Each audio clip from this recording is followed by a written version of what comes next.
Évidemment, ici, c'est Séquoia, on est dans la Basse-Ville, mais on est voisin de la Haute-Ville et il y a beaucoup d'enjeux qui peuvent s'entrecroiser et être pertinents et cohérents, la Basse-Ville avec la Haute-Ville. C'est pourquoi ce matin, je suis très heureux de recevoir en studio d'abord Daniel Jacques du Comité des citoyens du Vieux-Québec. Bonjour Daniel, comment ça va? Bonjour, ça va très bien. Content de vous avoir en studio en compagnie de Jocelyn Gilbert qui est président du conseil de quartier. Bonjour, ça va bien ce matin? Bonjour, bonjour. Très heureux de vous avoir tous deux parce qu'il y a un rapport qui a été demandé, qualité de vie, préoccupation des gens de la Haute-Ville. Ma première question est un peu, peut-être niaiseuse, mais un comité de citoyens puis un conseil de quartier, ça travaille ensemble? C'est quoi la grande différence, grosso modo, entre ces deux organisations-là? Si tu me permets, Daniel, il y a 29 conseils de quartier dans la ville de Québec. Wow. Donc, évidemment, le conseil de quartier du Vieux-Québec, on fait partie de la charte de la ville de Québec. On est un peu comme une création de la ville. Okay. On a deux rôles principaux très rapidement. Donc, un rôle plus réglementaire, donc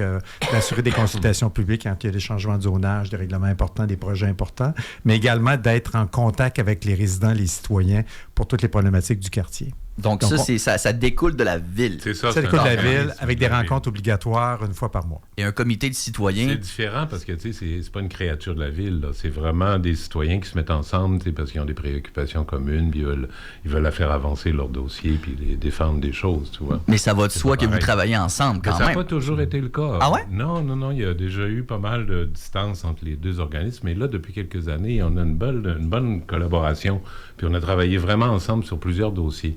Je pense que c'était très positif pour pas mal de monde. Ben tant mieux, parce que le travail d'équipe, ça va toujours un petit peu mieux, ça va toujours un petit peu plus loin. Et là, vous en êtes venus conjointement, donc, à commander un rapport. C'est ce que je comprends sur les inquiétudes des gens, sur leurs préoccupations, et etc., la qualité de vie. Si vous en êtes venus à demander un rapport qui, donc, rend la chose un peu plus officielle, j'imagine que c'est que depuis un certain moment, vous observiez certaines choses, vous entendiez certaines choses. Qu'est-ce que vous entendiez qui vous a fait dire, finalement, là, il faut vraiment qu'on officialise ce dossier-là, là? Dans les dernières années, avec le Comité des citoyens du Vieux-Québec, on a travaillé sur plusieurs dossiers. L'environnement sonore, l'accès à des services de proximité dans le Vieux-Québec qui sont très déficients, la circulation dans son ensemble, les grands événements. Donc, je pourrais vous donner une liste de thèmes qui nous sont communs pour lesquels on fait des observations et on fait des recommandations à la ville. On s'est posé à un moment donné la question, est-ce qu'on travaille sur les bonnes choses? Est-ce que c'est vraiment les bonnes priorités que les citoyens souhaitent qu'on travaille dessus, qu'on essaie d'influencer la ville pour avoir des résultats concrets. Donc, c'est la raison pour laquelle on a fait un sondage par une firme spécialisée pour venir mesurer les éléments de la qualité de vie des résidents, parce qu'on sait que c'est un élément essentiel. Le Vieux-Québec est un endroit qui sollicite beaucoup la qualité de vie des résidents. On peut penser à l'événementiel, le patrimonial, le tourisme, la présence imposante du port dans le quartier. Donc, il y a plusieurs éléments qui viennent influencer la qualité de vie, d'où les nombreux dossiers, les nombreuses recommandations qu'on fait. Alors, le but du sondage, essentiellement, est de venir répondre à la question suivante. Travaillons-nous sur les bonnes choses? Qu'en est-il de la qualité de vie pour les résidents dans le Vieux-Québec? Quelles sont les priorités sur lesquelles on doit travailler avec la ville dans les prochains mois? Tout à fait. C'est le sondage qui a été fait. C'est tout à fait dans cet esprit-là, mais au fond, ce qu'il faut savoir, c'est que la population du Vieux-Québec, elle diminue depuis déjà plusieurs décennies. Par exemple, des années 2000-2010, à peu près presque 10% de déclin de la population du Vieux-Québec. Donc, c'est une préoccupation partagée par tout le monde, par la ville aussi, là, par les administrations. Fait qu'en 2023, la ville a proposé un projet pour ramener les citoyens dans le Vieux-Québec, pour améliorer la qualité de vie. C'est intéressant, il y a eu beaucoup de monde qui ont mis beaucoup d'efforts, puis qui ont déjà ciblé un certain nombre de problèmes importants. Sauf que dans cette démarche-là, ce qu'il faut remarquer, c'est que les citoyens n'ont pas été interrogés directement. Il y a les représentants des citoyens qui ont parlé, puis ils ont dit des choses tout à fait sensées, puis tout à fait correctes, mais on n'est pas allé voir les premiers finalement concernés. C'est-à-dire les gens qui y vivent dans le Vieux-Québec. Leur demander leur opinion, puis c'est quoi qui marche, c'est quoi qui marche pas. Puis c'est fait que là, nous autres, on s'est dit à un moment donné, c'est bien beau d'avoir un projet, c'est tout à fait sensé, puis dans les bonnes directions pour pas mal d'aspects, mais il faut aller voir ce que le monde en pense. Qu'est-ce que le monde vit véritablement? Fait que l'objectif, moi je le dis dans d'autres termes là, que Jocelyn, mais c'est au fond d'aller voir ce que les gens vivent. Quand on parle du déclin de la population en Haute-Ville, moi j'ai 35 ans, je me dis, je m'imaginerais même pas penser peut-être m'acheter quelque chose en Haute-Ville, tu sais, parce que justement le coût, le patrimoine, le tourisme, avoir des enfants, le transport, tu sais, je veux dire, y a-tu vraiment moyen d'attirer des jeunes familles en Haute-Ville avec le coût de la vie, ne serait-ce que ça en ce moment, là? Bien, à l'école, c'est un problème parce que de toute façon, il n'y en a pas beaucoup de familles dans le Vieux-Québec actuellement. Là. Puis là, c'est un déclin de la population qui s'est amorcé il y a déjà pas mal de temps. Hein? Mais là, je pense qu'aujourd'hui, on fait face à d'autres défis. Puis c'est ça, il faut comme prendre la mesure. Ben, est-ce que c'est possible pour ces gens-là? Qu'est-ce qui pose problème véritablement? C'est ça qui est important de savoir, d'avoir un bon diagnostic là-dessus. Mais qu'il y a des difficultés à vivre dans le Vieux-Québec, oui. Mais il faut savoir une chose aussi, c'est qu'il y a un grand plaisir à vivre dans le Vieux-Québec. Il y a des gens qui sont très attachés à ce milieu-là, puis qui aiment le Vieux-Québec, puis qui y restent malgré les difficultés. Puis ça, c'est une partie des gens qu'on est allé voir, puis qu'on leur a demandé leur opinion. Vous restez dans le Vieux-Québec parce que vous aimez ça, puis vous trouvez ça beau, puis vous trouvez ça intéressant de vivre là. Mais en même temps, vous trouvez ça difficile par plusieurs aspects. Je sais pas ce que tu veux dire. Effectivement, c'est exceptionnel de demeurer dans le Vieux-Québec. Il y a d'énormes avantages, ne serait-ce que d'être dans l'histoire, dans le patrimoine, dans les événements, la culture, la proximité des touristes, qui est aussi souvent très, très, très agréable. Mais on constate visuellement une certaine dégradation sur d'autres éléments qui viennent non seulement affecter la qualité de vie des résidents, mais je dirais aussi l'expérience touristique des visiteurs. Tout à l'heure, Daniel va vous donner des résultats du sondage. Vous allez voir que ces résultats-là sont directement en lien aussi. Si vous mettez dans la peau d'un visiteur ou d'un touriste, vous allez voir qu'effectivement, ce que vivent les citoyens, bien évidemment, les 4,3 millions de visiteurs qui viennent visiter le Vieux-Québec, le vivent. Le vivent et le voient, effectivement. Oui, c'est ça. Ouais. Juste une petite remarque, une petite correction, Rémi. C'est pas la Haute-Ville, c'est le Vieux-Québec. Le Vieux-Québec, c'est le Vieux-Québec, colline parlementaire, et Cap-Blanc, et le Vieux-Port. Effectivement, donc c'est le côté Basse-Ville. Effectivement, c'est une bonne précision. On allait vous corriger. Ça c'est bien correct. Justement, Daniel, parlons-en de ce fameux sondage-là. Oui. Qu'est-ce que le fameux rapport et sondage met en lumière? Mettons le plus frappant, là, les 2-3 éléments qui sont clairs qui ressortent de ça. Là. Ben écoute, il y a 3 choses qu'on peut retirer des données là, qu'on a eues. Premièrement, ce qu'il faut savoir, là, c'est que il y a une population assez limitée. Là, on parle de peut-être 5200 personnes. Je dis un chiffre approximatif pour les quartiers concernés. Puis on a près de 902 réponses. Wow. 902 répondants, ce qui est considérable. Bon échantillonnage. Donc 810, si ma mémoire est bonne, c'est tout ça, 810. Notre firme de sondage qualifie la participation d'exceptionnelle. C'est ça. Excellent. Et puis donc, on a des résultats solides. Là. Ça nous donne des indications qui sont solides, tu vois. Et on peut retirer au moins 3 choses, là, de 3 éléments différents. La qualité de vie, l'évaluation que les gens en font. Est-ce qu'il y a eu des gains ou des reculs au cours des années concernant la qualité de vie? Puis ensuite, c'est quoi les principales préoccupations ou les priorités sur lesquelles on devrait agir? La première chose qui ressort, c'est que finalement, pour ce qui est de la qualité de vie, on pourrait dire, pour être honnête, que c'est au fond un résultat assez mitigé qu'on a eu comme réponse. Pourquoi? Parce que on a posé une question de 0 à 10. On a demandé aux gens de répondre. Puis au fond, il y a des gens qui ont répondu oui, un oui franc, à peu près 38%. Par contre, on a 62% des gens qui ont soit hésité à répondre favorablement, c'est-à-dire à dire que la qualité de vie est intéressante dans le Vieux-Québec, ou au contraire, qui estiment qu'elle n'est pas intéressante. Donc, on a un jugement assez mitigé là, par rapport à la qualité de vie. Et ça, cette donnée-là, elle est renforcée par une autre question qu'on a posée, à savoir, est-ce que vous inviteriez quelqu'un à venir habiter dans votre quartier? Il y a une question quand même assez intéressante. Puis au fond, les chiffres sont à peu près les mêmes. C'est-à-dire qu'on a à peu près 1/3 des gens qui diraient oui, d'accord? Puis on a un 2/3 qui dirait, pas sûr, parce qu'il y a pas mal de problèmes, ou pas du tout, parce qu'il y en a trop de problèmes. Mm-hmm. Tu vois? Donc, ça se répartit à peu près de cette façon-là pour ce qui est de l'évaluation de la qualité de vie comme telle. Et quand on regarde les gains et les progrès, mais on s'aperçoit que globalement, les gens n'ont pas beaucoup indiqué de progrès.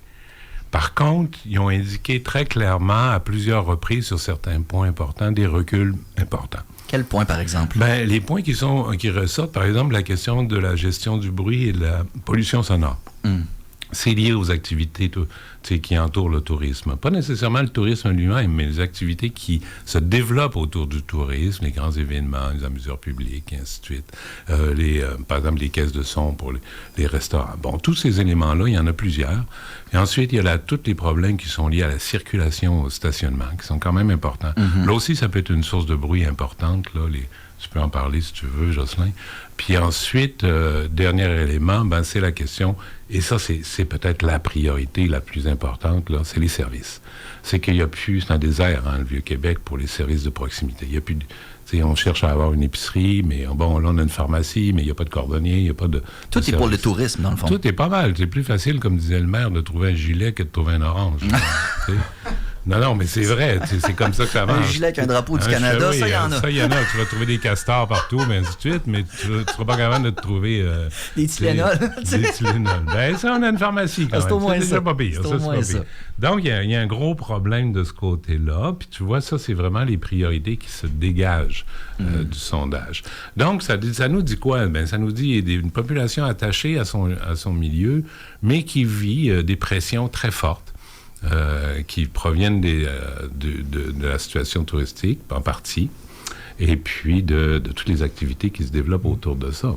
Donc, c'est un rapport très intéressant avec des conclusions qui sont pertinentes. Maintenant que vous avez ce rapport en main, Jocelyn Gilbert, par exemple, vous, avec ce rapport-là, vous faites quoi avec? Puis, qu'est-ce que vous espérez que ça donne aussi? Vous avez le privilège ce matin d'avoir les premières grandes variables du résultat de ce sondage-là. Vous avez une première.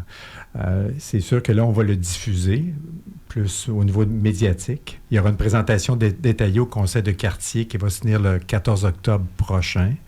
Et c'est sûr que comme on est en campagne politique, on va s'empresser d'en remettre une copie. Les gens sont disponibles, c'est en site? Oui, pas mal, oui. Ça répond au téléphone. Ça répond, bien, ça fait plaisir, il n'y a pas de problème. Et c'est sûr que notre clientèle ultime, c'est les résidents, c'est les citoyens. Donc, on veut le faire connaître aux citoyens pour qu'eux sachent, parce qu'il y a quand même près de 17-18% des gens qui ont répondu. Voici les résultats, parce que la plupart nous ont dit également qu'ils voulaient connaître les suites de ce sondage-là lorsqu'ils y ont participé. Donc, on va le faire connaître à tout le monde, puis on va continuer à tenter d'influencer la ville dans le choix des priorités. Daniel parlait tantôt de l'accès aux services de proximité. Je dois concéder que la ville fait des efforts importants pour ramener une épicerie dans le Vieux-Québec, notamment au coin côte du Palais-Saint-Jean, et aussi d'avoir d'autres types de services de proximité. Pourquoi c'est important, les services de proximité? Parce que c'est ça qui crée un tissu social. Parce que oui, c'est beau, c'est un privilège, comme on le disait, résident du Vieux-Québec, mais encore faut-il pouvoir consommer normalement. C'est ça. Et même chose pour les touristes. Donc, c'est plate de prendre l'auto puis changer de quartier pour aller à l'épicerie. Là, quand même, c'est ça. Ça n'a pas beaucoup de sens. Là. Tu veux prioriser le déplacement mobile, durable, etc. Mais encore, faudrait-il qu'on puisse y aller à moins de 20 km. Là, et quand Daniel met l'emphase sur la problématique de la pollution sonore, il y a 2 ans, on a déposé un dossier très détaillé sur nos constats et recommandations en matière de pollution sonore, qui était appuyé là aussi par un sondage crédible qu'on a fait auprès des résidents. Et il y a eu quelques études faites par la Ville, mais pas nécessairement, pas de gestes concrets sur le terrain perçus par les résidents. Je vous donne un exemple, ce qui ressort de façon massive, c'est le bruit provenant des autos et motos bruyantes qui harcèlent le Vieux-Québec. Pogné d'un petit rue, le bruit. Là. Si vous êtes un amateur d'auto bruyante, vous avez travaillé dessus pendant tout l'hiver pour la mettre belle, pour la transformer, pour qu'elle fasse un maximum de bruit, mais là, vous souhaitez être vu et entendu. Quel est le meilleur endroit à Québec pour être vu et entendu? C'est carrément le Vieux-Québec. C'est clair. Donc, le Vieux-Québec, mai-juin, c'est l'inondation des autos et motos bruyantes. Ça cesse un peu lorsque le président du comité de citoyens, M. Michel Masse, qui n'est pas ici ce matin, et moi, on fait une petite crise médiatique auprès des médias pour dire que ça n'a pas de bon sens et qu'il faudrait que la Ville ou le SPVQ fasse son travail parce que les motos sont interdites dans le Vieux-Québec. Personne ne le sait. Toutes les motos sont interdites dans le Vieux-Québec, mais personne ne le contrôle. Il n'y a pas de contravention, il n'y a rien. Sauf quand, justement, on fait on appelle ça l'été, le jour de la marmotte, là, au début du mois de juillet, quand on fait notre crise médiatique. Ça fait quelques années qu'on le fait. Où là, on recommence à avoir un petit peu de surveillance. Donc, c'est tout ça, comme on le disait, il y a beaucoup d'avantages de demeurer dans le Vieux-Québec, mais quand vous combinez grands événements, touristes, le bruit, l'absence de services de proximité, la fluidité qui a été épouvantable dans le Vieux-Québec en lien avec les travaux, et c'est pas la faute de personne, c'est une réalité. Il y a des travaux majeurs qui sont requis, qui sont importants. Mais quand vous combinez tout ça, non seulement ça affecte la qualité de vie des résidents, donc la capacité de la ville à ramener des citoyens, mais ça affecte aussi, je dirais, l'expérience touristique, l'expérience des visiteurs qui sont parfois même des résidents de Québec et qui constatent aussi que la vie dans le Vieux-Québec, c'est parfois difficile. C'est ça. Il faut que ça nous tente d'y aller encore comme résidents d'autres quartiers. Faut pas se dire, tu sais, je pense j'étais dans Charlevoix, puis il y a des gens qui disent on va jamais aller l'eau coude parce que le traversier, on sait jamais s'il va fonctionner. Fait que c'est triste, là, parce que c'est pas la vérité en passant. Sauf que ce que je veux dire, c'est qu'il faut pas que dans l'imaginaire collectif, les gens se disent hey, oublie ça, le Vieux-Québec, là, c'est pas allable, là. C'est compliqué, il y a du monde, il y a nulle part. Fait tout le monde y gagne, finalement. C'est ça, au fond. Hein. Nous autres, on espère quand même que quelque part, les gens qui vont lire ça, avec qui on va discuter, vont agir, en quelque sorte. On attend des actions de la part de tout le monde qui est concerné dans le milieu du Vieux-Québec puis des autres quartiers voisinants. Mais il y a comme, pour le dire en bon français, il y a un wake-up là-dedans. Là. On faut se réveiller. Là. Il y a quelque chose qui ne va pas. Là, et il faut qu'on prenne des actions fortes pour changer les choses. Pas juste une action, on va régler ce petit problème-là dans ce coin-là, ou un petit problème-là dans ce coin-là, puis ainsi de suite. Il faut une vision d'ensemble, puis une vision qui intègre tous les aspects. Parce que c'est quoi le problème, au fond? C'est qu'on est pris dans un cercle. Le cercle, c'est le suivant. Moins il va y avoir de population, moins il va y avoir de services. Puis moins il va y avoir de services, plus la qualité de vie se détériore. Plus la qualité de vie se détériore, moins il y a de population. Puis on fait le tour comme ça, puis c'est un cercle. Mais il faut briser ce cercle-là. Et ça commence par prendre en considération qu'est-ce que vivent les gens. Allez-y, M. Gilbert. Un point important aussi, même si nous sommes deux organisations citoyennes et qu'on représente prioritairement les citoyens, on travaille étroitement avec les organisations commerciales, avec les organisations institutionnelles aussi, parce qu'on pense que tout le monde a à gagner, à collaborer, à partager nos préoccupations. Quand on parle de pollution sonore, exemple, je donnais l'exemple des autobruyantes. Je ne pense pas que les commerçants du Vieux-Québec sont gagnants. Pour en parler avec plusieurs s'en plaignent également, les institutions également. L'absence de fluidité dans le Vieux-Québec, c'est très difficile pour les institutions, notamment d'enseignement. Alors, on a intérêt, tout le monde, à parler ensemble puis à mettre une juste pression auprès de la Ville pour que des gestes soient posés. Puis il y a des gestes qui sont plus à long terme, hein, ramener des commerces de proximité, ramener des citoyens, créer du développement immobilier, c'est des gestes à plus long terme, mais il y a des gestes à très court terme qui peuvent être, c'est juste d'appliquer les lois, les règlements, avoir plus de rigueur. Je donnais l'exemple des motos dans le Vieux-Québec. Vous-même, si vous étiez un usager des motos, de motos, vous venez dans le Vieux-Québec, vous ne savez pas que c'est interdit. Il y a 2 minuscules pancartes, puis il n'y a aucune surveillance policière.